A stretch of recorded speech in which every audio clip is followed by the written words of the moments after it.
Well, good afternoon, everyone, and welcome to today's webinar entitled Optimizing Collections. It is being presented by the National Apartment Association's Operations Committee. My name is James Campbell, and I'm the Senior Manager of Industry Relations with NAA. I want to welcome all our members in attendance. Thank you for joining us for this important topic. Before we get started, I want to go over a few housekeeping points. First, this presentation is being recorded and will be posted to our website and YouTube channel next week. You may then share this presentation with those colleagues and friends who are unable to attend at present. Second, we have a lot of time at the end for live questions and answers. You may type your questions into the Q&A or chat boxes on your screen at any time, and we will share them aloud with our presenters. Next slide, please. Third, a brief disclaimer that the information provided in this presentation does not and is not intended to constitute legal advice. Instead, all information provided is for general informational purposes only. Now, I am pleased to introduce our presenters. Next slide, please. And next slide as well. Thank you. Drew Maston is president of R.D. Fuller Company, LLC, which delivers a national single point of service, comprehensive platform for accounts receivable management, combining technology, legal expertise, and strategic partnerships in order to improve on the liquidation of delinquent receivables. Prior to founding R.D. Fuller Company, LLC in 1998, Drew was Vice President of Business Development at UDS Financial, plus Vice President of Sales at Icon Solutions. He earned a BS degree from the University of Northern Colorado and presently serves on NAA's Operations Committee. Next slide, please. Greg Erdman brings over 20 years experience in banking and vendor management. In his current role as Executive Vice President with TRAK America, he is responsible for delivering performance and day-to-day operations of one of the biggest banks in the United States. Greg has been with TRAK America since October of 2019.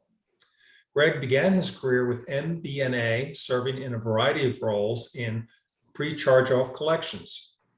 When MBNA was acquired by Bank of America, he moved on to manage vendor relationships. Greg's responsibilities consisted of managing pre-charge-off outsourcing vendors, third-party post-charge-off collection vendors, and legal networks. So thank you both. Welcome, Drew and Greg. Thank you, James. Okay, so appreciate that, James. Thank you guys for joining. Looking forward to speaking with everybody today. And really our goal today is to kind of take you from the process of how the debt originates from the community level all the way up to regional and executive level. So in starting today, we're going to talk about and really begin on the importance of accurate and complete documents. Since the files originate on site at the community level, it is so important that you try to turn over everything possible that you have in that file, starting with the signed lease and also the application with the assets in. We're going to go over the importance of accurate move-out statements, final accounts, SOTAs, however you guys call them, and then also the value of the complete media and how it affects you guys on site. I understand, and everybody understands in this space, that every file is not going to be perfect, but the idea is to try to get it as close to perfect as we can. So when we're talking about a resident lease, we get a lot of questions. Can I just send you the signature pages of the lease? What if I don't have all the addendums?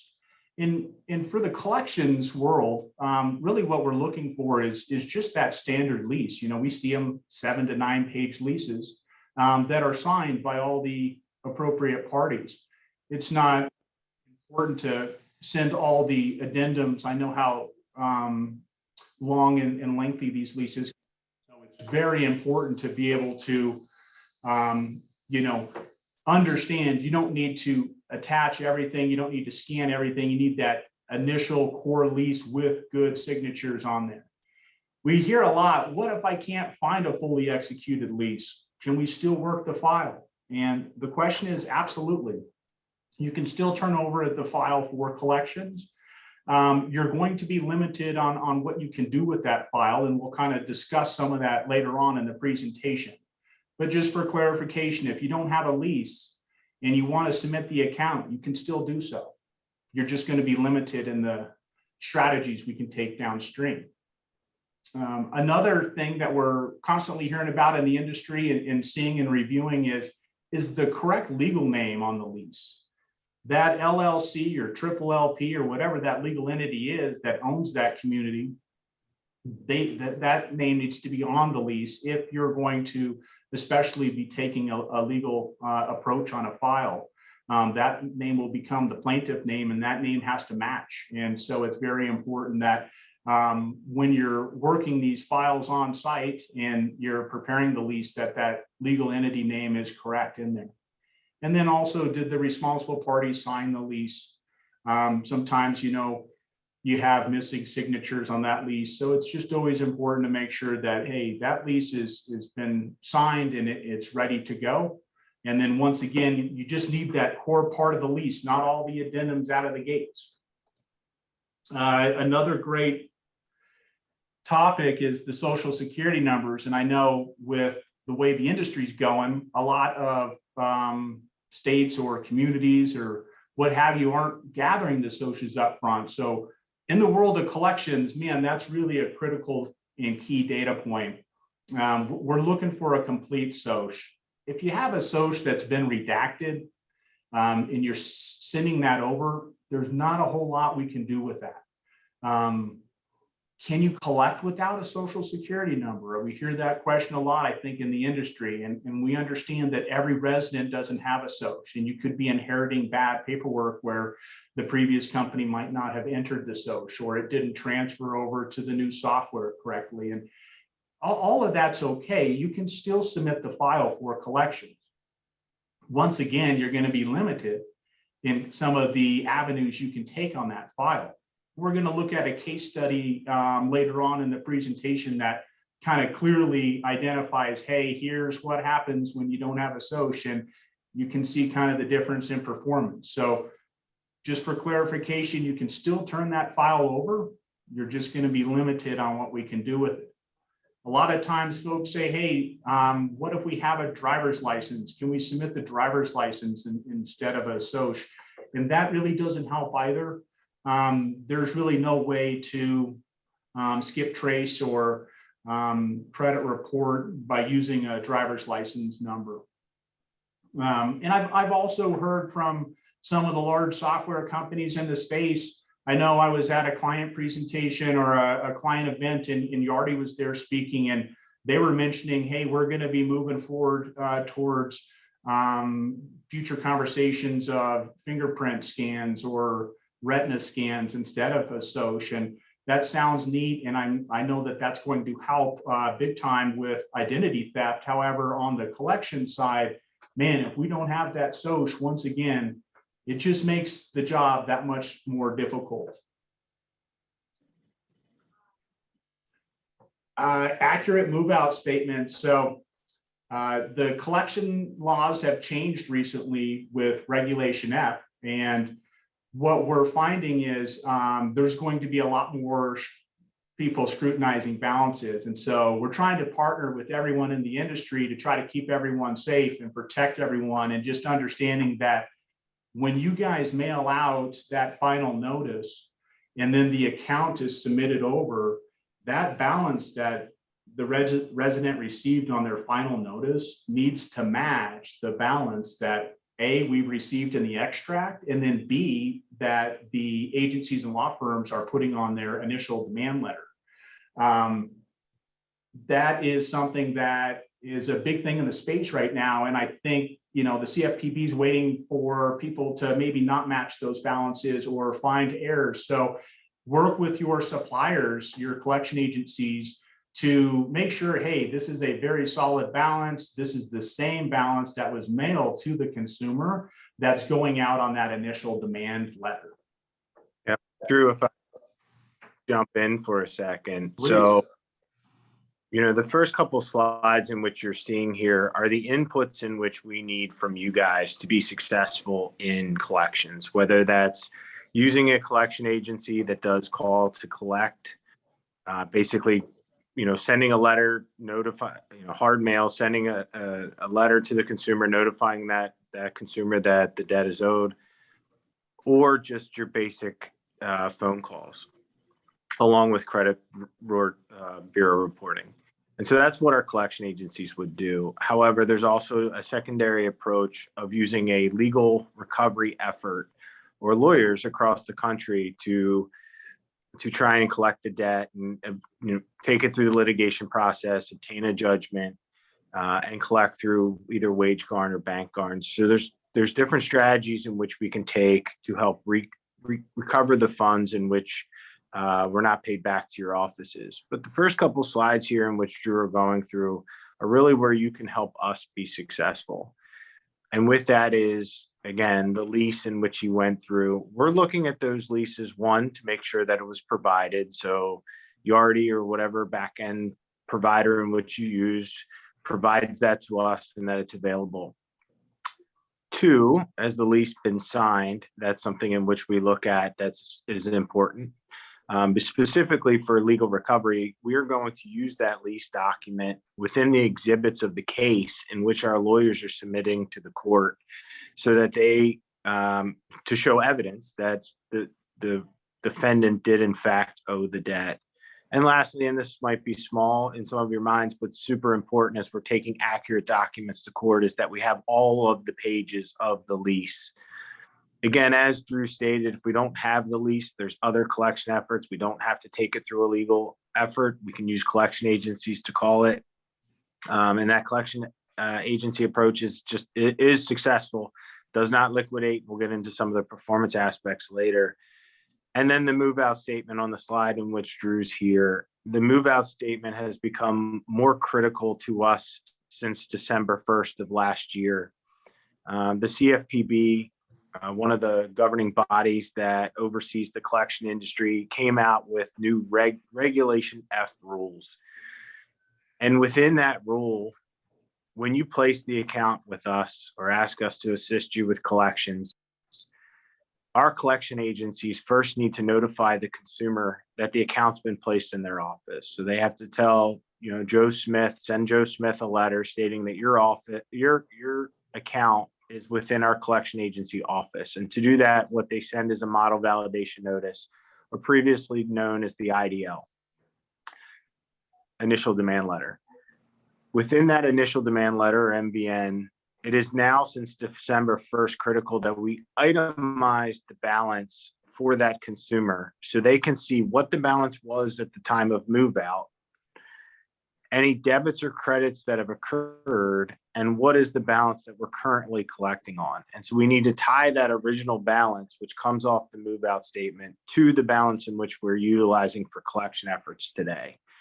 And so that's why this move out statement is critically important to us in either of the processes in which, or strategies in which Drew and I talked about, whether that's the collection agency approach or the law firms taking the account through litigation. Thanks, Greg. And the other thing I'll just add on to the move out statement is we do notice a lot of times, and I think it happens around the industry. And so working with your collection suppliers, when you're doing on-site payment arrangements and they're just kind of chicken scratch on the paper, hey, they paid $100, they paid $50, and then you don't readjust that balance. We see that as problematic. And so we would just ask, like, payment arrangements are fine on site. Just please make sure that you've updated your move out statement to reflect the new balance. The other thing that I think we come across a lot with an accurate move out statement is, I think industry-wide, a lot of companies I hear, hey, we turn evictions over first. We turn those over right away. And that's a great practice. However, that balance can change. And a lot of times when you've sent that file for the eviction, they haven't maybe ordered the writ, or you haven't done that final walk, and that balance is going to change. And that's problematic to be, collecting on the wrong balance. So You'll probably hear us talking about balances a lot today. We just want to make sure to try to get the word out to the industry that, hey, let's make sure that these balances get scrutinized. Let's make sure that they are as accurate and solid as possible prior to handing off to a third-party company.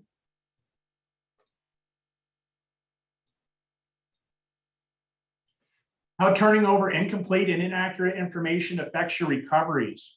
And so this is just kind of how we're starting this presentation, just understanding that, you know, there's a lot of liability associated with giving over bad information. And so one thing I think for people to understand is if a dispute occurs and there is no media, meaning we don't have a lease on file or an accurate move out statement, that account will be shut down.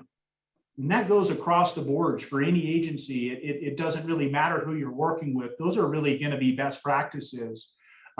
We can talk a little bit more about disputes, and Greg can shade a little background there, but just right now we're trying to let people know, hey, we shut those accounts down.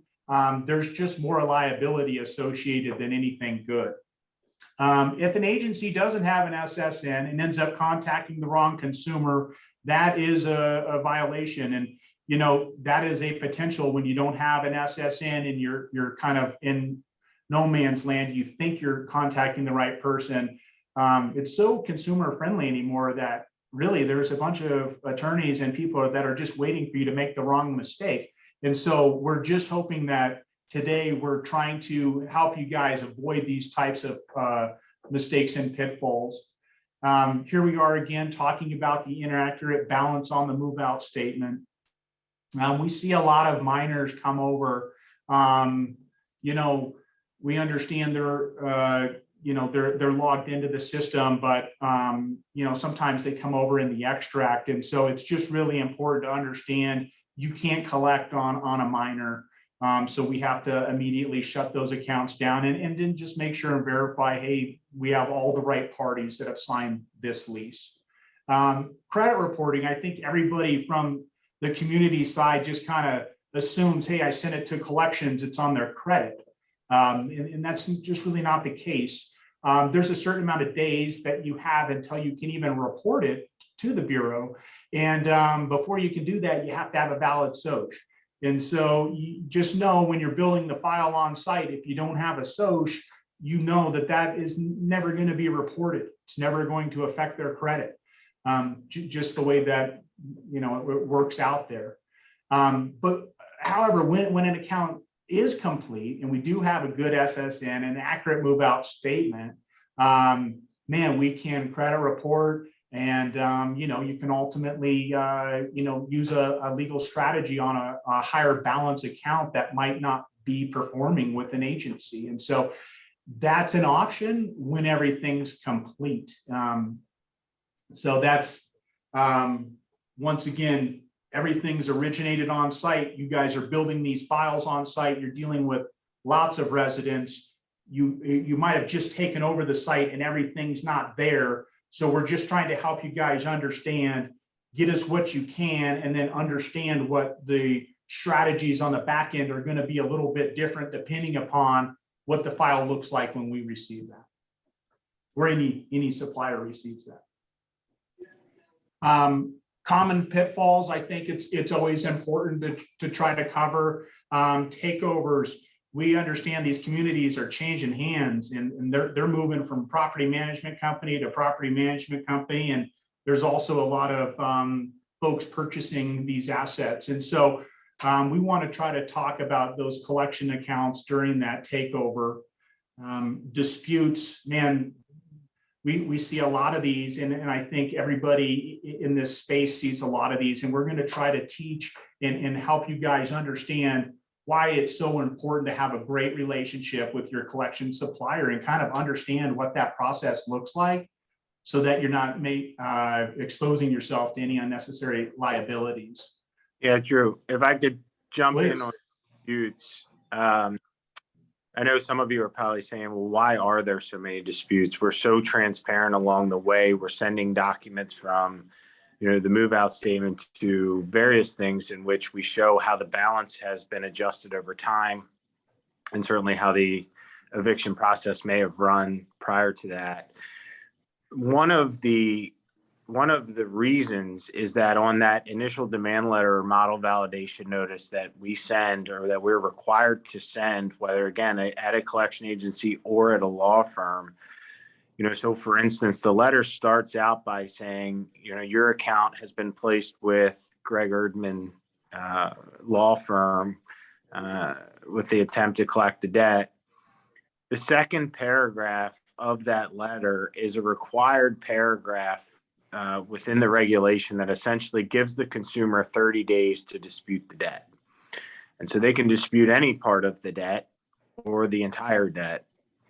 And so we do see consumers, pushing back, saying, I don't understand why this specific charge occurred.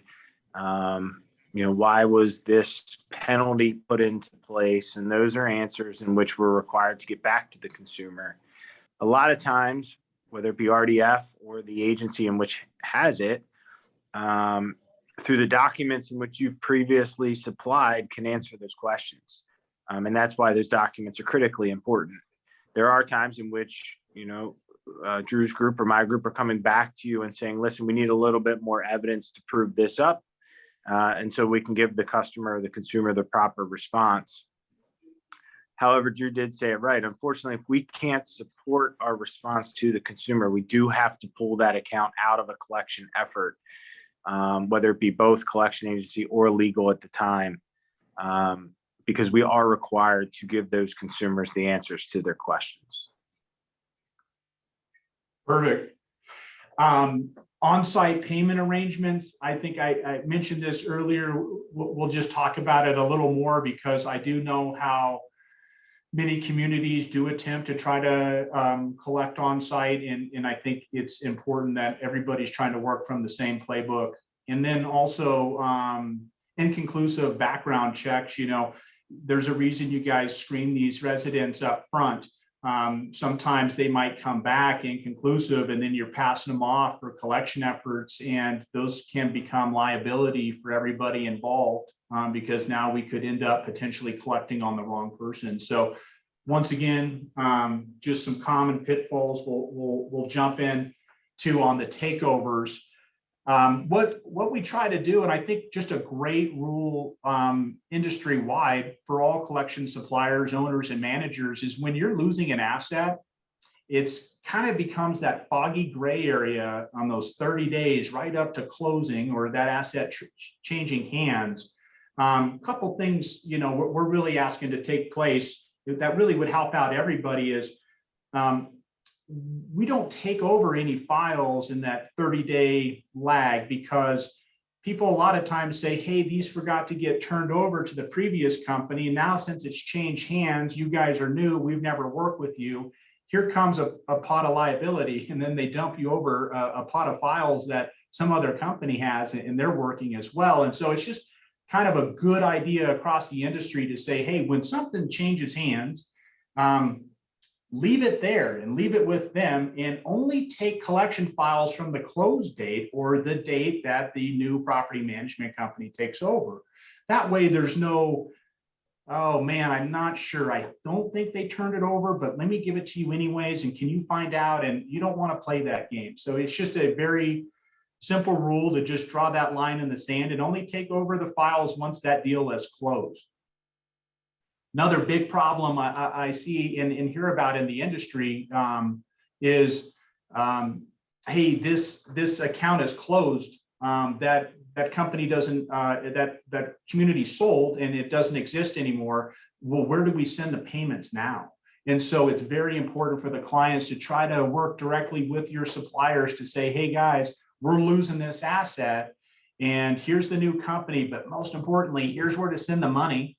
In the reports, just so that you can help the new company understand, oh, here's who's paid, here's who hasn't paid. Potentially you'll have a renter verification you need to do down the line. And it's just important to understand, hey, this consumer is taking care of their balance. So takeovers can be a little bit tricky. So from the collection point, we just like that clear line in the sand, and then tell us where to send the future payments. So important. And disputes, man, like Greg was mentioning, it's on the initial demand letter that's sent out from your agency or suppliers. And you know, these balances are definitely, you know, people like to dispute the balance. It's fresh. The files are usually not held on site past, you know, 35, 60 days. So it's still relatively fresh. And when somebody does make contact, the very first thing that consumer is probably going to say is that balance is inaccurate. I don't know that.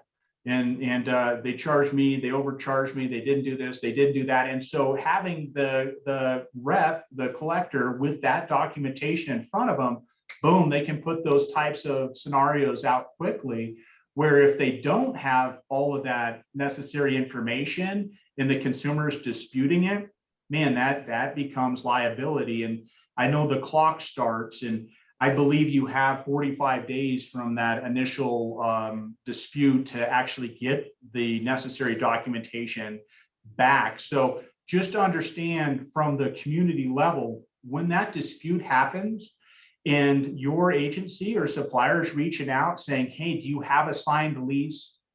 What about this balance? What about that new carpet? What about the paint? What about the holes in the wall? When your supplier has to go back and ask for that stuff, so important to be able to have that good relationship with them and say, hey, look, we don't have it. We got to work together as a team here and close this account. Or, you know what, we do have all of that stuff and that is valid. And so once again, develop that relationship and keep that open communication. It's so key to helping keep everybody, you know, doing it.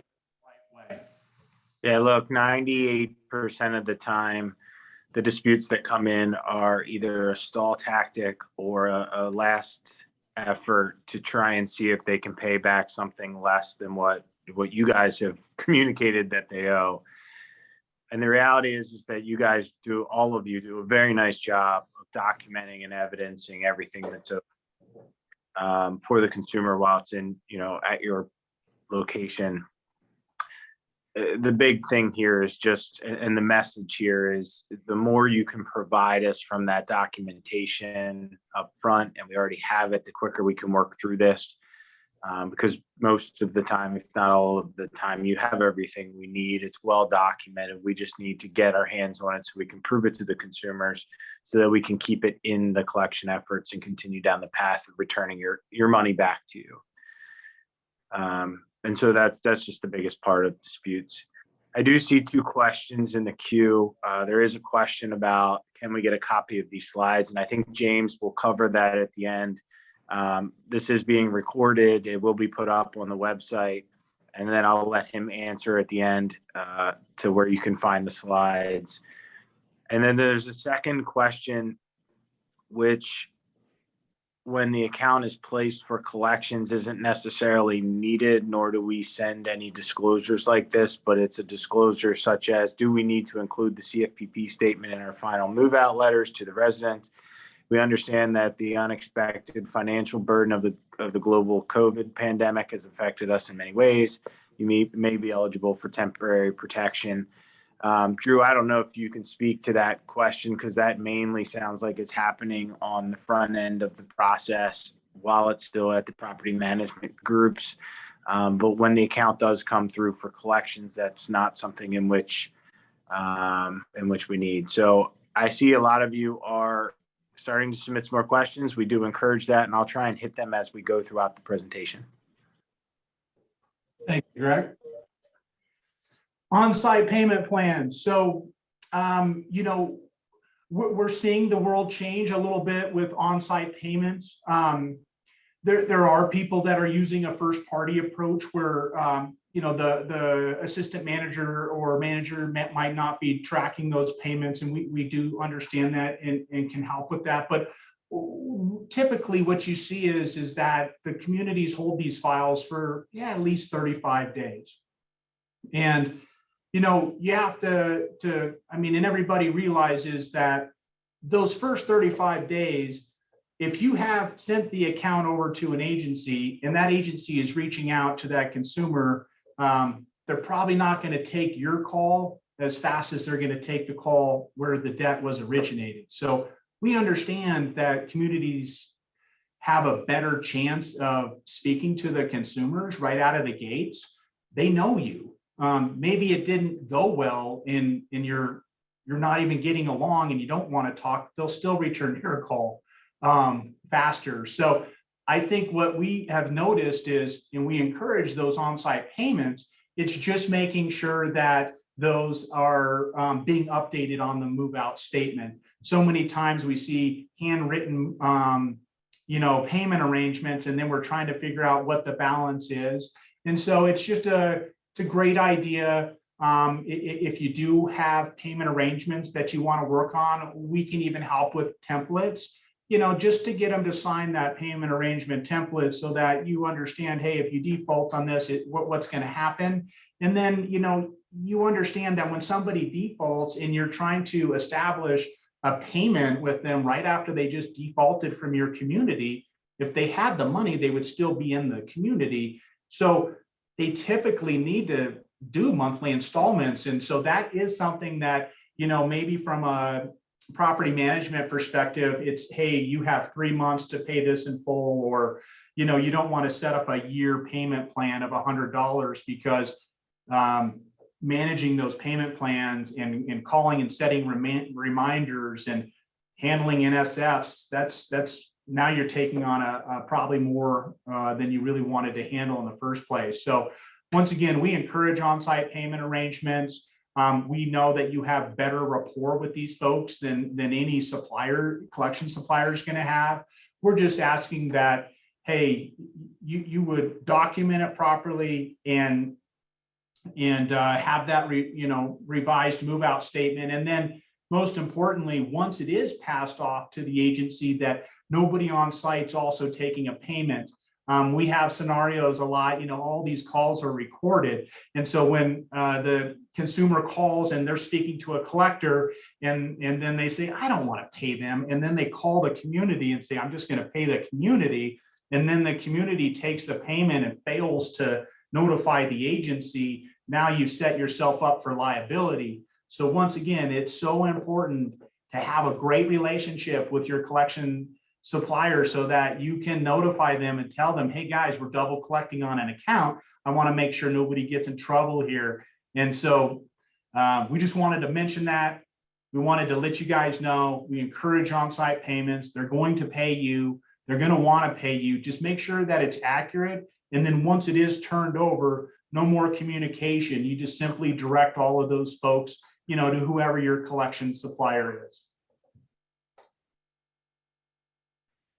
Background checks and screening. I know all you communities and properties have a great background and screening procedure in place. I mean, we see it in all the paperwork, and that's fantastic. I think what we're really trying to just help people out with is when you see it inconclusive, don't turn those over. There's a chance that's not who they say they are. We're not trying to tell you who to move into your communities, but we're just saying, hey, when they default, you need to look at that extra hard. If they struggled moving in, they're probably not something you want to submit. The other thing is I think it's probably one of the biggest mysteries in space that we hear a lot from the consumers saying, you've hurt my credit. I can't move into this new community because my credit's been affected.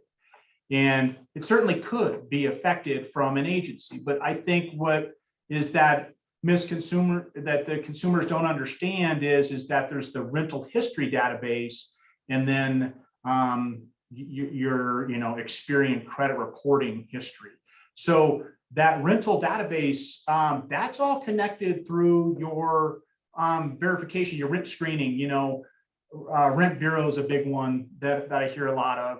And, I think it's so important to help the consumer rent again and get back on their feet. And so what we try to do is always help them advocate for themselves. And we'll either recommend that, hey, go back and get a zero balance move out statement so that you can go to the new community where you're trying to rent and show them as your receipt, hey, we've paid this in full. I want to be able to work with the large companies in the space, like the Experian, and to be able to get them back this information. It's very powerful to have a consumer on the phone and say, hey, look, if you take care of this today, what we're going to do is erase it from your rental history so that you can rent again. So the more that we can help the consumers understand, it's on your credit report or it's on your rental history. Those are questions we're commonly answering for consumers, and we just want to be able to spread that word to everybody so that people know, hey, I need to get into a place. This is affecting my life. What do I need to do? And making sure they understand those two differences and helping them do that is key.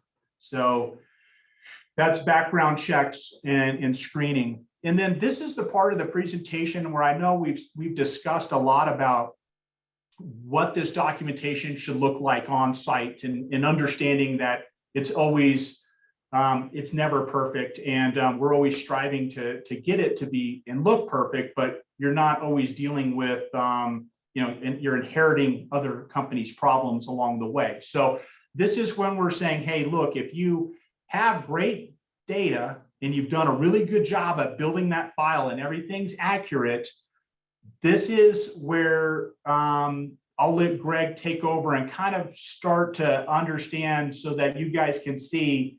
It doesn't mean that collection agency that you might currently be working with is terrible or not good because they're struggling on higher balances. We're going to start talking about how this product performs and kind of where it performs best. So Greg, if you want to maybe walk them down the life of a collection agency, I think that would be helpful at this time. Yeah, no problem. So there's 2 slides in which I'm going to cover, and there's a couple of questions that have come in both from a collection agency standpoint as well as the legal process, which I'll cover on the next slide. And hopefully they'll answer some of the questions that are coming into the queue. But from a collection agency approach, first things first is when we first get the accounts and we send out the initial demand letter to the consumers. One of the most challenging pieces for both of these 2 slides I'm going to talk to is finding the consumers, right? We know, in fact, they do not live at the address in which they've been evicted from, right? And so that's a given, right? We know that they're not still located at that address for the most part. And so when we place it with the collection agency, they're sending the initial demand letter to the best address in which we think that we can provide to them. We use several vendors that collect data from various parts to try and figure out what's the new address in which the consumer resides. If we know a better address or information that comes back from those vendors to say, here's where the consumer resides, we place those accounts out for collection and we send the letter to that address. One of the benefits of collection agencies is that we know no matter what's going on in someone's life, no matter what the situation is that has resulted in them not being able to pay their debts or their rent or whatever it may be, that there's 2 things in which they typically don't default on. 1, their car, and 2, their cell phone. And so we know that when we place this account with a collection agency, most of the time we have a good number in which we can try and call the consumer. So, which is their cell phone, because most of the time those consumers are not going to let that bill go delinquent because that's something they want to take with them forever to whatever location they're moving to and from. And so the collection agency approach is when we put it with the agencies, most of the time we're hitting it very aggressively in the first couple months of placements to try and collect on that debt. When a collector gets in touch with the consumer, it works through a hierarchy such as this to try and collect from the consumer. One is we need to understand what's going on in their life at this moment and what caused them to default, what caused them to not be able to pay their rent or the damages in which were incurred. We also need to know what their current situation is from a debt to income perspective. We need to know what's coming in the door versus what's going out the door, because that, as we negotiate payment arrangements and the hierarchy of collections, we need to know that we're getting the best return for your money that you've placed on the account. And so if I'm calling on $1,000 debt and I'm talking to that consumer, my first expectation is that my first request is for that consumer to pay the $1,000 as quickly as possible or in one payment. Most of the times we know that consumer's not able to handle that in one payment. So we're then negotiating down to, okay, well, you owe the $1,000. How much can you pay and how quickly can you pay it back? And through understanding the customer's debt to income ratio, we also know we have a good sense of what we're negotiating to at that point in time.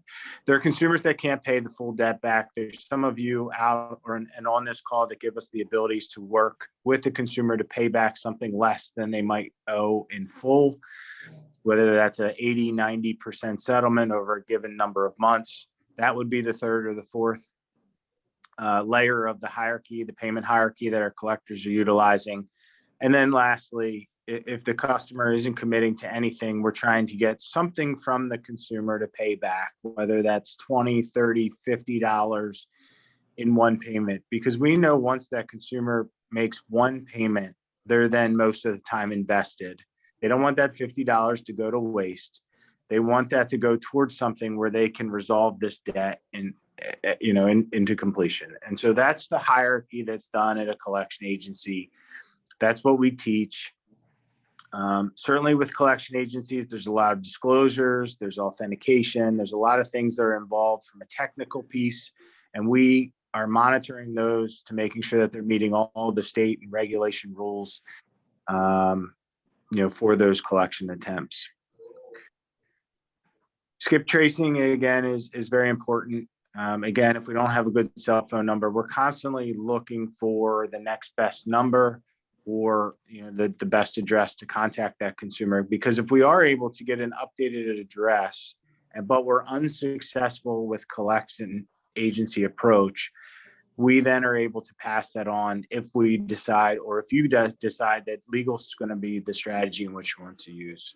And so, Drew, if you can go to the next slide. Yeah, real quick, Greg, do you have like a balance range that you want to let people know, hey, this amount really works well with an agency, and then kind of what is that threshold where agencies start to struggle, where it's not that the agency's bad, they're great, they're just going to really hammer down certain ranges. Is there a range you could tell folks about? Yeah, look, the collection agencies are going to liquidate at a higher percentage with balances from 5,000 to 2,500, right? When you start to get into the higher balances and you think about that payment hierarchy and the kind of the talk off in which I just walked you through, if we have a consumer with a $6,000 balance and I'm asking them for $6,000 all at once, that's a little larger than they most likely are going to be able to do all at once. And then if I try and break it down into 6 months, it's still $1,000 a month in which they need to pay. When I'm talking to a consumer from a collection agency approach and it's a $500 or $1,000, you guys see the math, right? It's less a month. It's something that a lot of customers can handle. A $25, $40, $50 payment over 6 months to pay off that amount, or 12 months to pay off that amount, is much more doable.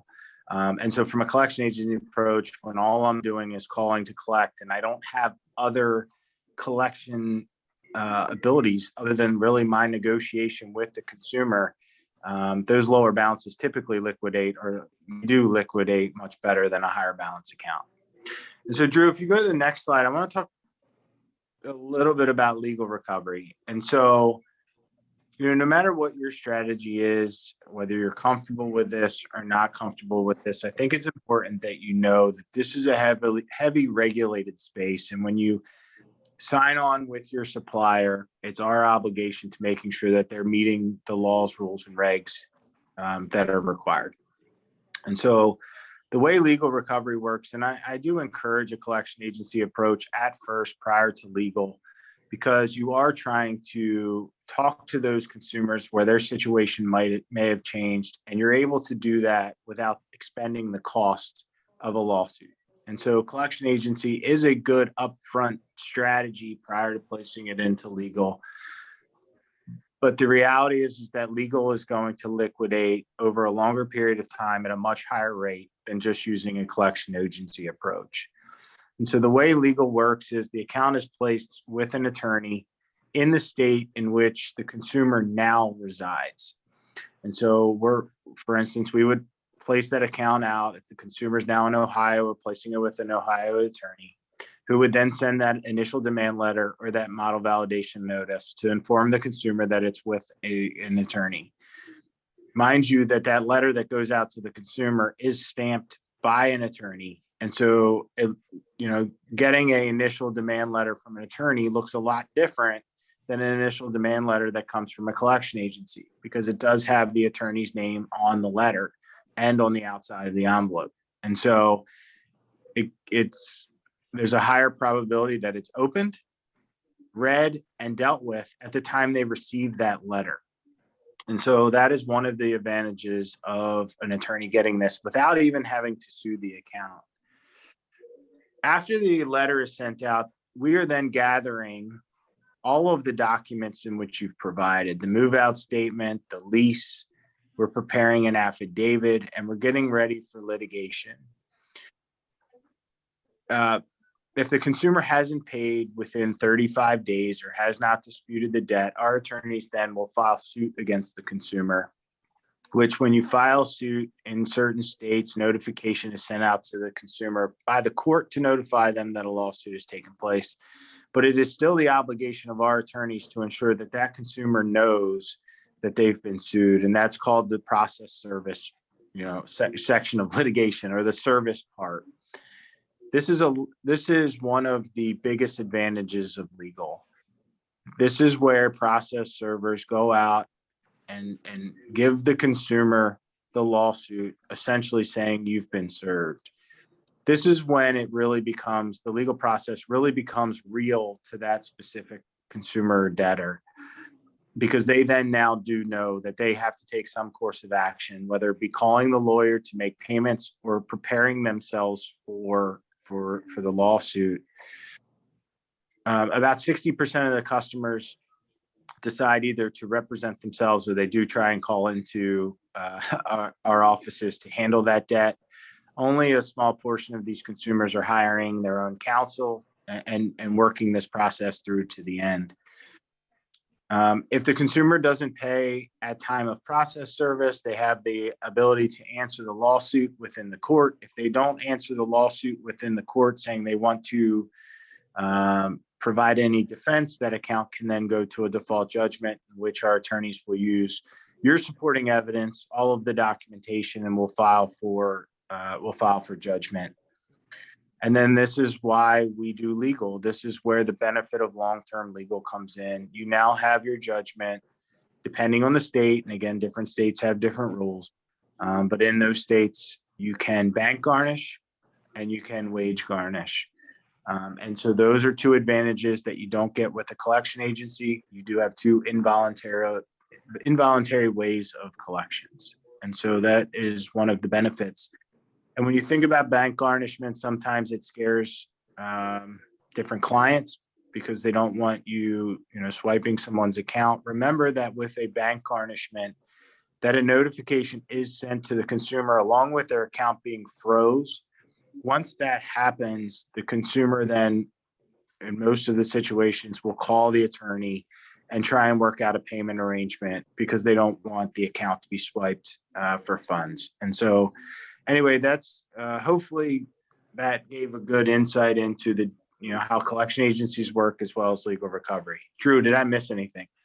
Yeah, no, that was great. It was a lot of information, and I just want to try to recap a couple critical points that I think I heard is that you want to start them with an agency out of the gates, because the number one thing is locating. It doesn't really, you can't send it to an attorney if you don't know where they're at. And so I just want to make sure people understand that. certain accounts that are higher balance, people that have refused to pay, spoken with an agency, and maybe they have their place of employment.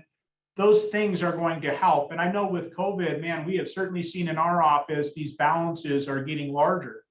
And so, not saying collection agencies aren't great, they're awesome. And that's where you want to start. And they're going to be able to locate the information. And I just want to make sure that we let people know that. And then regarding the legal, with certain states like Utah or in Arizona, when you file for an eviction, you're going to obtain a money judgment. And that money judgment sometimes gets handed off to a collection agency. And ideally, what you would want to do is either leave that money judgment with your eviction attorney to do some wage guards, or get it with a collection attorney to handle that.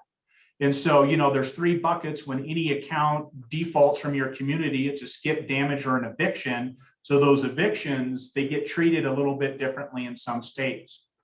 I just wanted to call that out. Yeah, no, thanks, Drew. And there was one question that I didn't necessarily touch upon and when I was running through the legal recovery process, is that along the way, and again, depending on the property management group's tolerance and strategy, our attorneys also can negotiate payments no matter where it is in the life cycle of the litigation process. So if you are comfortable in taking an 80% settlement based on the customer situation, that can be utilized. If it goes legal, it doesn't mean that it's balanced in full all the time, every situation, right? I think situations matter. And so we either come back to you guys for approvals where necessary, but a lot of times you give us guidelines in which give us some leniency to make some decisions outside of balance and fulls. And so we can do that no matter where the account is in the process, even if it is a judgment. And so, Robin, I hope that answered your question. Drew, can you go to the next slide, please? Yeah, the next slide's great because this is actually a live case study of how portfolios performing. And Greg, you can take it away.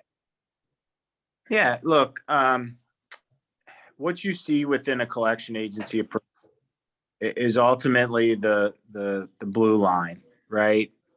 Is you're going to get, and I started to say this, but I don't know that I nailed it home, is you're going to get a lot of intensity by collectors over the course of the first 3 to 4 months, and working those files very hard to try to call to collect, get the consumer on the phone and negotiate the best as possible. But the reality is that after 4 or 5 months, what you see on here from a liquidation perspective is you're just going to start to level off on the performance of that batch.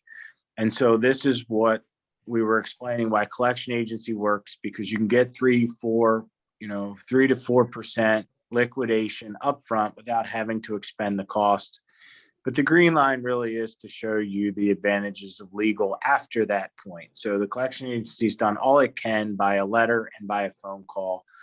And what else can we do to get a return on our losses at the property management? And this is a little bit of evidence of how legal recovery works. But what it also shows you, and I think it's important to know, is if you do decide to use a legal recovery strategy, is that you got to be patient. It takes 6-7 months to work that account. And again, depending on the state, California, the courts might be a little bit more backed up than Ohio, for instance.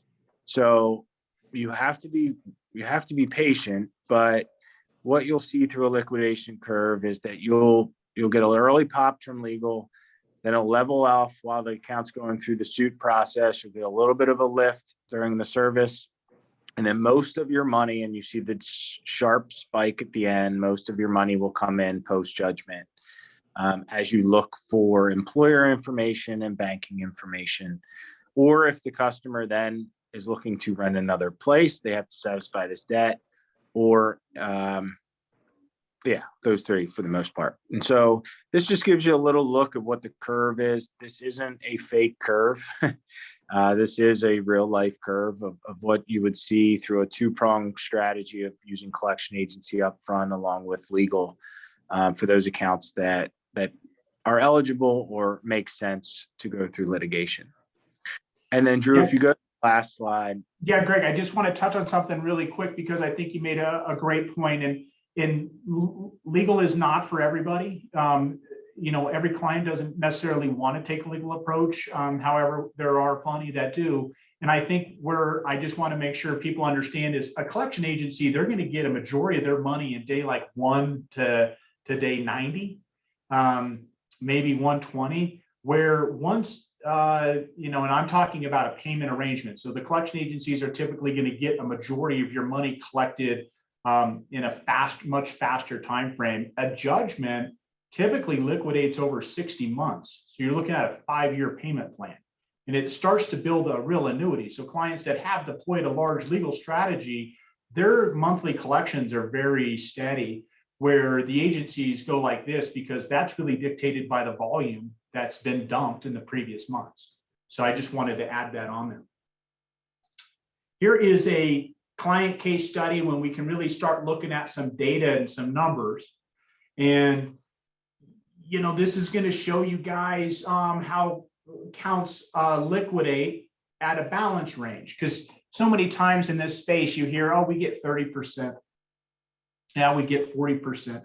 And I think so you could be getting that on balances 0 to 499.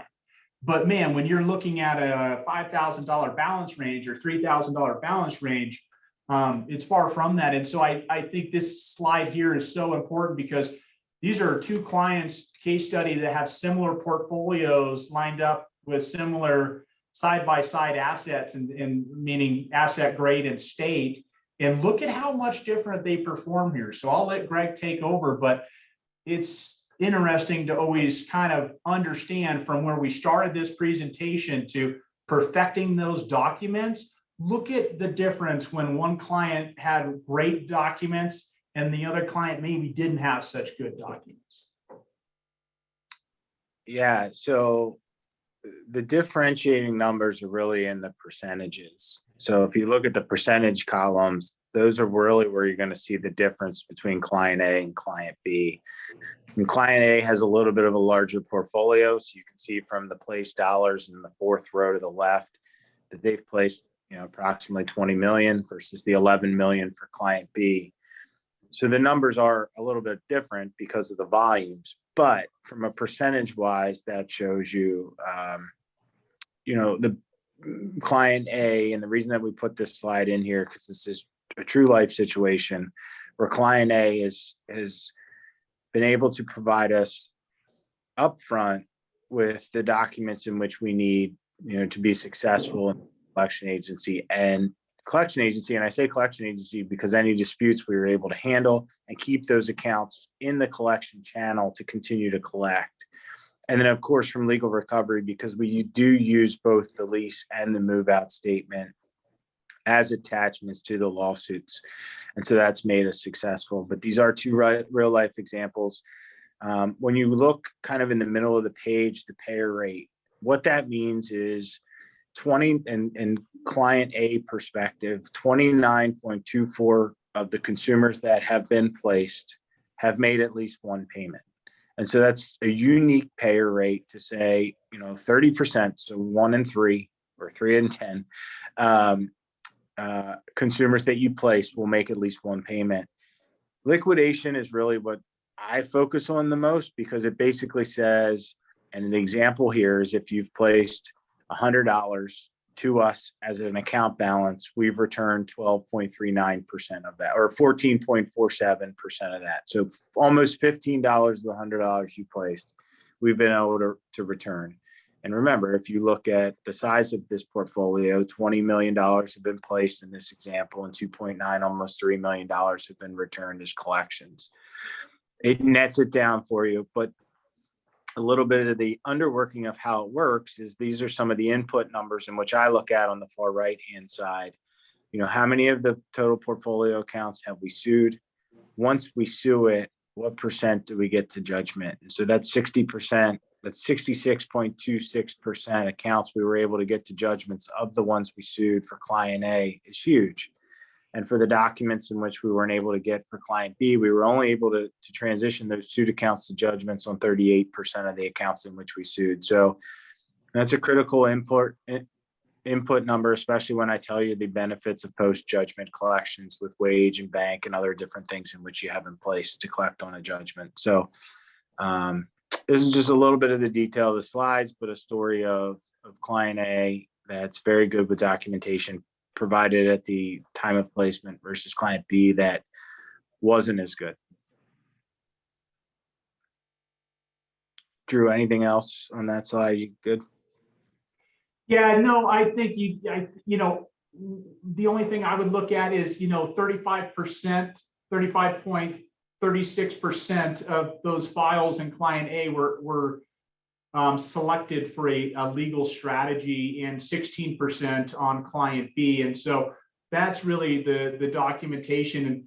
And it's pretty amazing when you have an $1,800 average balance for client B and a little bit higher 22 that they're actually doubling them up in net liquidation. So just trying to highlight a couple of those things. And, certainly there are portfolios that perform better. I think what we were trying to capture here is the difference, of two similar clients with similar assets in similar states and kind of why are they performing so differently. And so that's kind of this presentation of how the importance of getting everything together and how it affects your returns on the back end. So yeah, just really in conclusion, it is really just that, we want to make sure that all the communities understand the importance of the complete and accurate documentation, avoiding some of those pitfalls like payment arrangements or when communities trade hands and during that transition time to really draw that clear line in the sand. And so you're wanting to, try to protect everybody and make it as smooth as possible for management companies, owners, and collection suppliers. And then I think, when I first started in this industry, nobody was really suing and other than the evictions. And I think kind of opening up people's minds to say, hey, listen, we don't need to start with that, but we do want to deploy that. And particularly on these higher balance accounts where people do have the means to pay. I just kind of thought that was cool. So we wanted to be able to show that to you guys today, to be able to kind of see agency versus legal. We're not trying to bash either an agency or an attorney. We're just saying they both work really well and they both kind of have their lanes that they operate in. And, all three of those things play a critical role in optimizing your collections. So I hope that this was beneficial for people to kind of see how it does affect there at the end. And, the importance of making sure everything's is accurate and really having that open line of communication with your supplier, because as you can see with disputes, if you're getting a bunch of disputes and nobody's timely in getting back to them, man, that can really pose a problem. So once again, let's keep everybody safe and make sure everybody's operating above board. And I guess we'll open it up now for any questions. Well, again, Drew and Greg, I want to thank you both. This has been fantastic, great detail, great insights, a lot of pragmatic advice, case study, all terrific. I'm sure our audience is going to really appreciate that. Greg, in terms of Q&A, I think you did a pretty good job in capturing most of the questions that were in the Q&A box. Were there any that you think we missed? I'll talk about the slides in a second. No, we just have one question about balance cuts on which strategy works better. Again, the higher the balance with supporting documentation is certainly prime for legal recovery, because remember, in certain states, it does cost a little bit more than other states. California can be a very expensive state to sue in.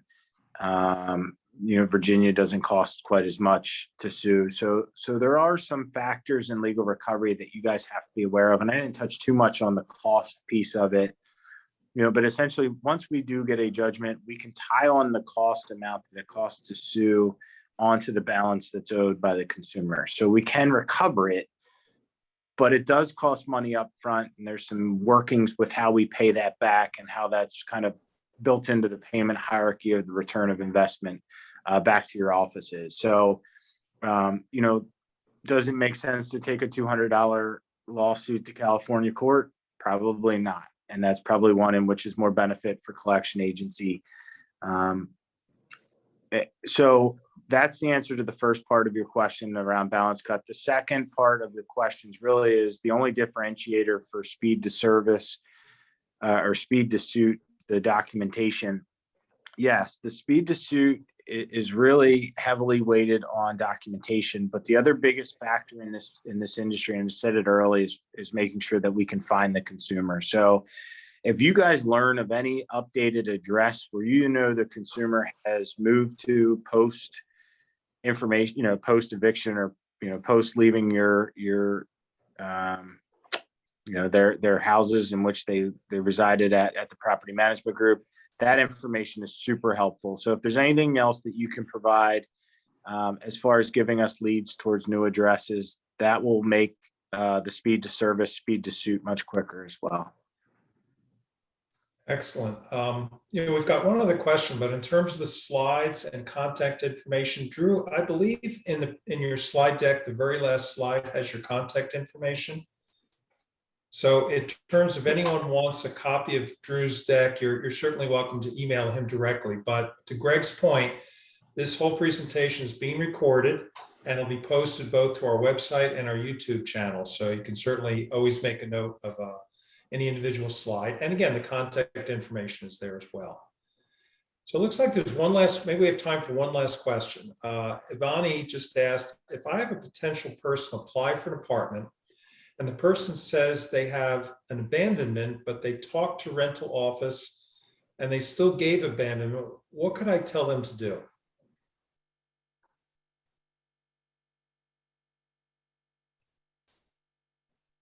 I don't know, is that something that you're able to answer, or is that maybe best? I'm sorry, Drew and I, unfortunately, I can't see the person asking the question. It's a little different being on a Zoom call and all I can see is Drew's ugly mug. So, and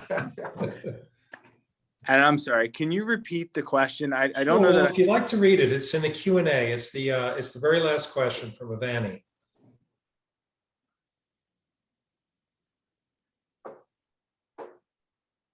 I'll read it if you can't access it.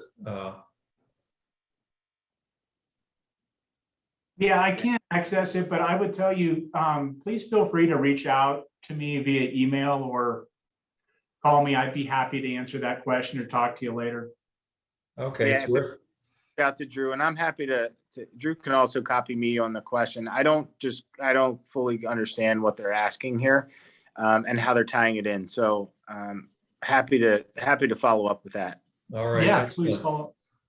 There was and I'm sorry, there was one last question if people have time that I read here. It looked like it got tied onto a 3-part question. I just missed the third part of it. But the question is, what are your thoughts on using a nationwide collection company with legal division versus a local attorney in my city?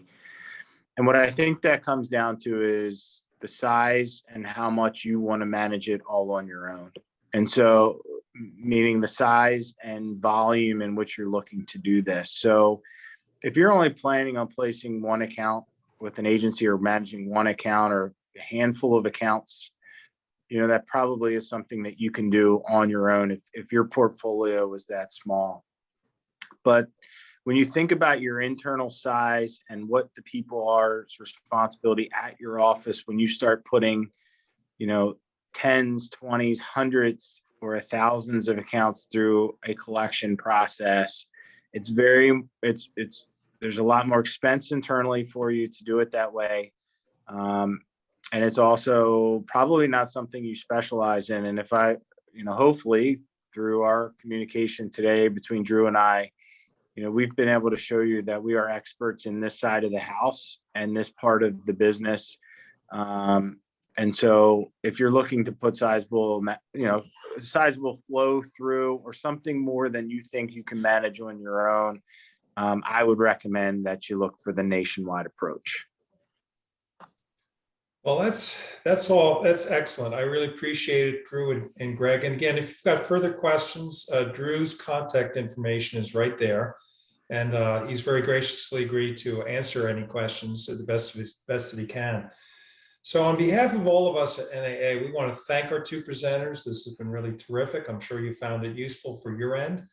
And if you'd like to know about more of the many offerings that NAA maintains under the general heading of Operations Solutions, you can always go to our website and you'll find a range of things from best practices to white papers to webinars and so forth.